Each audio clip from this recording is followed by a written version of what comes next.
Officer Denise Parker had been patrolling the grocery aisles of Fresh Mart for 3 years, but she had never seen anything like what happened that rainy Thursday evening in Detroit. A small girl with cornrows adorned with purple beads kept appearing at the end of every aisle she walked down, always clutching the same pack of crackers, always making the same subtle gesture with her left hand. At first, Officer Parker thought it was coincidence. Children often got separated from their parents in busy supermarkets. But when the 7-year-old girl appeared for the fourth time, this time in the cereal aisle, and deliberately made eye contact while touching her left shoulder 3 times with her right hand, Officer Parker's training kicked in. She recognized the signal immediately. It was the domestic violence hand gesture that had been taught in schools across Michigan just 6 months earlier. A silent cry for help that could save lives when victims couldn't speak openly. But seeing it used by someone so young, in such a public place, sent chills down Officer Parker's spine.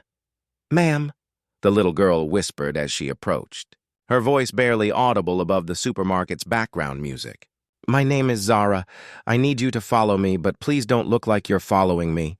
Someone's life depends on it." Officer Parker had been working undercover retail security for the Detroit Police Department's Community Safety Initiative, a program designed to build trust between law enforcement and neighborhoods that had historically viewed police with suspicion.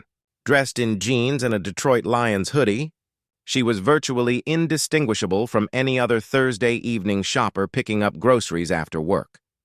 The Fresh Mart on 8 Mile Road served one of Detroit's most diverse communities. Families from across the African diaspora shopped here. Recent immigrants from Somalia, Ghana, and Sudan mixed with families whose roots in Detroit stretched back generations. It was a place where children switched effortlessly between English, Arabic, and various African languages while helping their grandmothers select the best produce. Zara appeared to be alone, methodically walking through each aisle with that same pack of saltine crackers. Her winter coat was too big for her small frame, and her purple backpack had seen better days. But her cornrows were freshly done and adorned with matching purple beads that clicked softly when she moved. Officer Parker pretended to examine a display of pasta sauce while observing the child's behavior. Zara wasn't wandering aimlessly like a lost child would.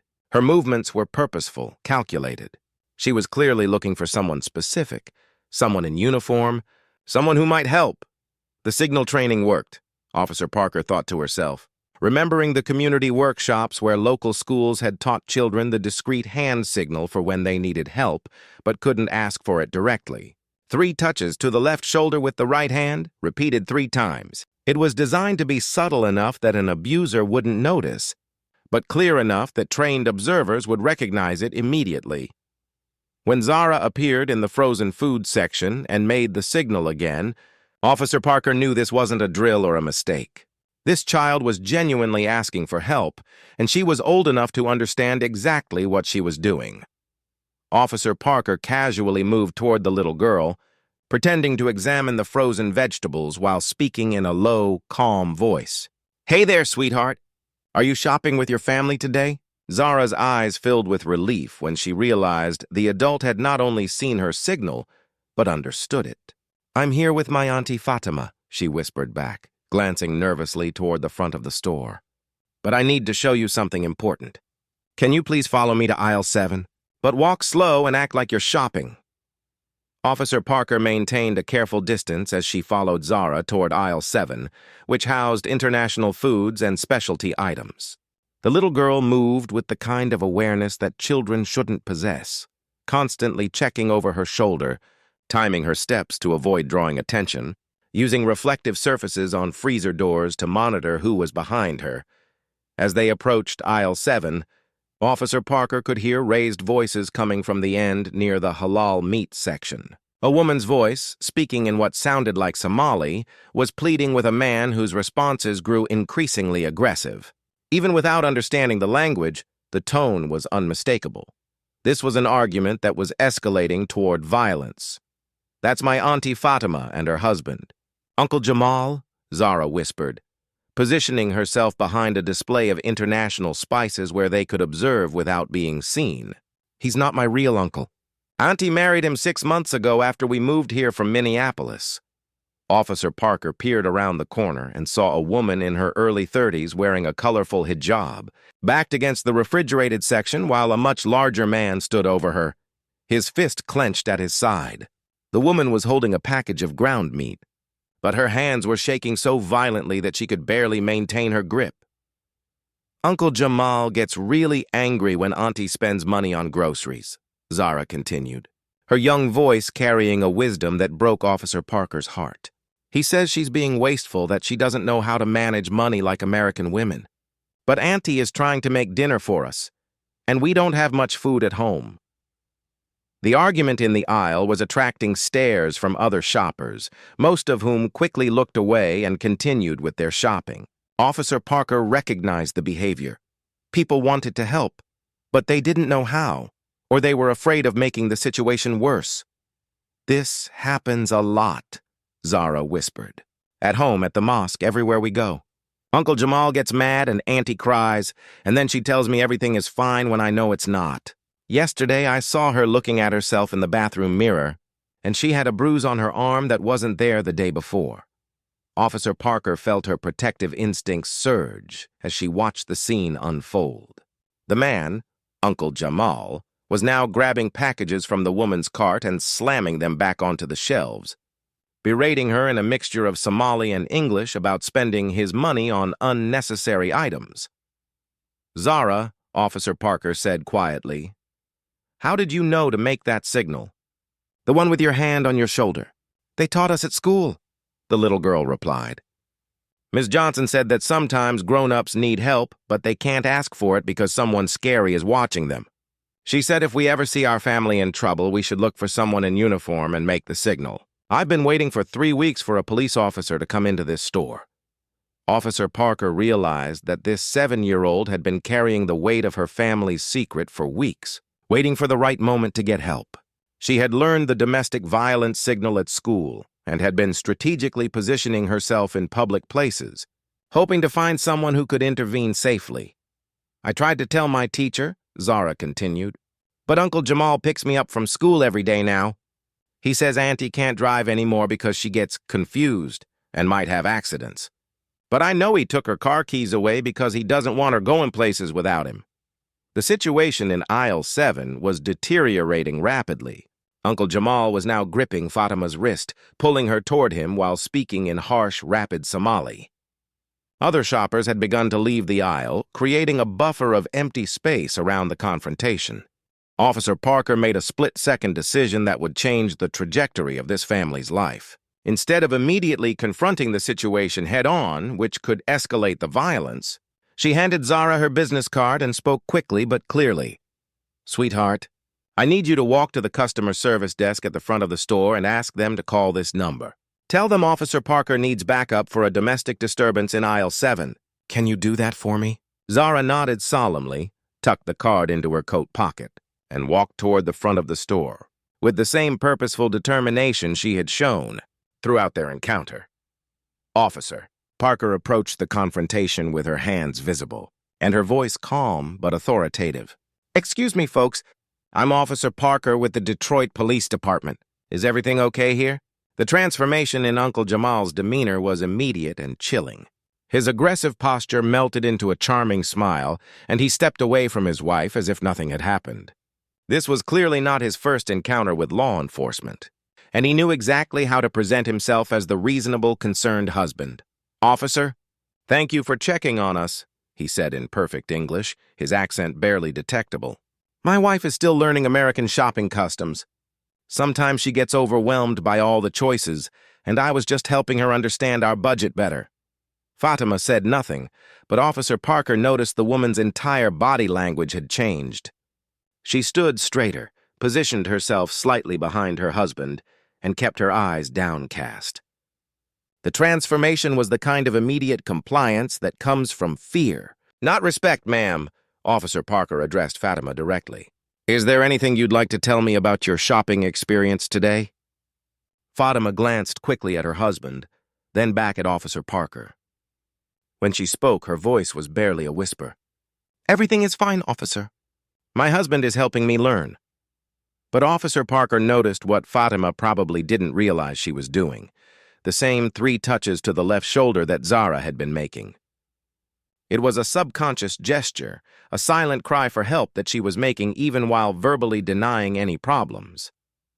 At that moment, backup arrived in the form of Officers Rodriguez and Chen, both veteran domestic violence specialists who understood the delicate nature of these interventions. They had received Officer Parker's message through Zara and came prepared for a situation that required cultural sensitivity and patience. "Sir," Officer Rodriguez addressed Uncle Jamal, "we'd like to speak with you privately for just a moment. It's routine when we respond to calls in public places." While Officers Rodriguez and Chen spoke with Uncle Jamal near the pharmacy section, Officer Parker remained with Fatima, who gradually began to reveal the truth about her marriage. "I came to America to give Zara a better life," Fatima whispered in heavily accented English. "Her parents died in a car accident in Minneapolis, and I became her guardian. I thought marrying Jamal would give us stability, but he—" She touched her left shoulder again, unconsciously making the signal. "He says if I call police, they will take Zara away because I'm not her real mother. He says immigration will send us both back to Somalia." Officer Parker felt her heart break as she realized the full scope of the situation. This wasn't just domestic violence. It was also immigration-based emotional abuse, cultural isolation, and child endangerment all wrapped together. Uncle Jamal had been using Fatima's fears about her immigration status and her love for Zara as weapons to control her. "Fatima," Officer Parker said gently, "what Jamal told you about immigration and child services, that's not true. You're not going to lose Zara for asking for help. In fact, the safest thing you can do for both of you is to tell us what's really happening." 3 hours later, Fatima and Zara were sitting in the Detroit Police Department's Family Crisis Center, surrounded by advocates who spoke Somali and understood the cultural complexities of their situation. Uncle Jamal had been arrested not just for domestic violence, but for immigration fraud, financial abuse, and making false statements to law enforcement. The investigation revealed that Jamal had been systematically isolating Fatima from her support network in Minneapolis, controlling her finances and using her immigration status to keep her trapped in an abusive marriage. He had even forged documents to make himself appear as Zara's legal guardian, planning to use the child as additional leverage against Fatima. "I was so scared," Fatima told Officer Parker through a translator. "In Somalia, when I was young, police were not safe for women like me. I didn't know American police would help us. I didn't know my niece learned a signal at school that could save our lives." Zara, who had been quietly coloring at a child-sized table nearby, looked up at Officer Parker with eyes that seemed much older than her 7 years. "Ms. Johnson at school was right. The signal worked. Are we safe now?" Officer Parker knelt down to Zara's eye level. "You are safe now, sweetheart, and you were incredibly brave today. You saved not just your aunt, but probably other people too, because now Uncle Jamal can't hurt anyone else." The case became a model for how communities could train children to be advocates for family safety. The Detroit public school system expanded their domestic violence awareness program, and local mosques began hosting workshops about the differences between cultural expectations and domestic abuse. Fatima and Zara were connected with a local organization that specialized in supporting immigrant survivors of domestic violence. Within 6 months, Fatima had enrolled in English classes, found employment at a local community health center, and filed for permanent custody of Zara through legal channels. But perhaps the most significant impact came from an unexpected source. The supermarket incident had been captured on security cameras, and the footage became a training video for law enforcement agencies across the country. The video showed how a child's knowledge of domestic violence signals, combined with an officer's willingness to take time and show cultural sensitivity, could save lives. Officer Parker, who had initially been working undercover retail security as a temporary assignment, requested to be permanently transferred to the domestic violence unit. "That little girl taught me something important," she told her commanding officer. "Sometimes the most important police work happens in grocery stores, not just on the streets." A year later, Officer Parker received an invitation to Zara's 8th birthday party. The celebration was held at their new apartment, which Fatima had decorated with photographs from their life in Minneapolis and colorful fabrics that reflected their Somali heritage. The walls displayed Zara's school certificates and artwork, including a drawing of a police officer with purple hair beads helping a family in a supermarket. "Officer Parker," Zara called out when she arrived, running to give her a hug.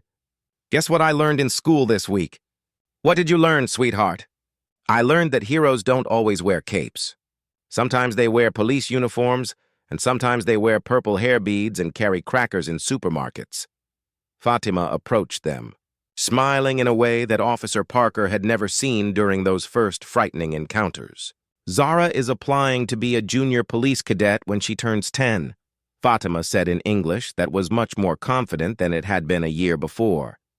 She says she wants to help other children learn the signals that can save their families. Officer Parker hugged them both, remembering that Thursday evening when a 7-year-old girl's courage and a community's investment in education came together to transform multiple lives. The domestic violence signal that Zara had learned at school wasn't just a hand gesture. It was a lifeline that connected a frightened child to a network of adults who were ready to help. Today, Fatima works as a translator and advocate for immigrant families experiencing domestic violence. Zara, now in 4th grade, has indeed joined the junior police cadets and speaks at school assemblies about recognizing signs of family crisis and knowing how to ask for help safely. The Fresh Mart on 8 Mile Road still displays a small poster near the customer service desk with information about domestic violence resources in multiple languages. And Officer Parker, now a sergeant in the domestic violence unit, still shops there every Thursday evening, always keeping an eye out for anyone who might need help. And always remembering that sometimes the smallest voices carry the most important messages. In your community, are there children who might be watching and waiting for someone safe to notice their silent calls for help? Sometimes the bravest heroes are the smallest ones, and sometimes salvation comes from a 7-year-old with purple hair beads who refuses to let her family suffer in silence.